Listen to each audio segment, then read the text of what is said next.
Hey everyone, Thomas Joseph here. Now, do your burgers turn out like this, where they look like they're done on the outside, but when you break into them, they're overcooked, dry, and kind of crumbly like this one here? Well, today I'm gonna share with you a few tips and tricks in burger success. The real important thing here is to get really great quality meat. Now, I have 1.5 pounds of ground beef here, and this is actually ground chuck, which is from the shoulder region of the cow, and that has a lot of really great flavor. You wanna make sure that you get 80-20, and what 80-20 means is 80% meat and 20% fat. Try to avoid the leaner ground beef that says 90-10 because you really need the fat, otherwise you're gonna end up with a dry burger. For burgers, I prefer them to be a little bit bigger in size, so I'm going to create from this 1.5 pounds 4 6-ounce patties. So there we go.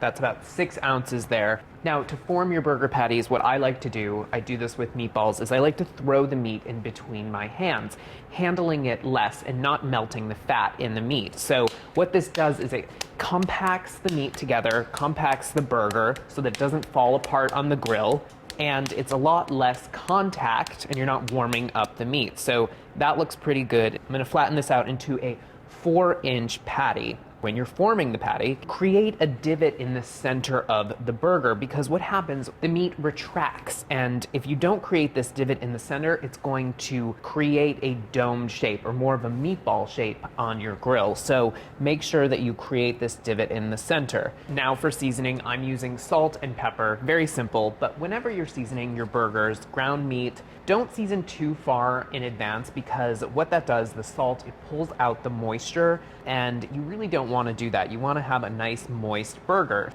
And use a generous amount of salt and pepper because this is really the only flavoring for the burger. Flip the burgers on the other side and season that. I have a grill heating. This is over a medium-high heat. So this is direct heat, and if you're doing this outside on your gas grill or if you're using charcoal, you really do want a hot grill to sear the burgers. So I have a little bit of safflower oil, any neutral oil here, and a paper towel, and make sure that you oil the grates of your grill because you really don't want the burger to stick. Now, if you're doing this outside, make sure you use a pair of tongs to help you out with this. Place your burgers flat side down on the grill. To cook the burgers, you really want to cook them on this one side for about 3 minutes, and 3 minutes is good for a 6-ounce burger. If you're doing an 8-ounce burger, which is a 1/2 pound, you might have to extend the cooking process a little bit, so that might take anywhere between 4 or 5 minutes per side. But for a nice medium rare burger, 3 minutes per side is really what you're looking for. So it's been 3 minutes, and you can see the burgers are starting to shrink up a little bit, and that's great because we want them to be a little bit smaller. We don't want them to overpower the bun, but we certainly don't want them to shrink up into tiny little burgers. And now I'm going to flip the burger, and I think it's really important whenever you're making burgers that you just flip them once. You don't press them. Pressing them, what it does is it's going to push out any moisture in the burger. And now you want to continue to cook the burgers for another 3 to 4 minutes. Now, I'm making cheeseburgers today, and that's when you want to add your cheese when you flip them. So this is some nice thinly sliced cheddar, 1 slice per burger. You could do 2 if you really wanted to. And now what I like to do is cover with a lid, and the cheese will melt and the burger will continue to cook nice and evenly. So it's been another 3 minutes. The cheese is nice and melted here. Remove your burgers to a platter or a rimmed baking sheet. Just let them rest for a little bit. You don't want to serve them right off the grill. And this will give me a little bit of time to toast the bun. It's really important you guys go the extra mile and toast the buns. It makes the burger that much better. So just 30 seconds to toast that. And of course, have ready all of the toppings that you like.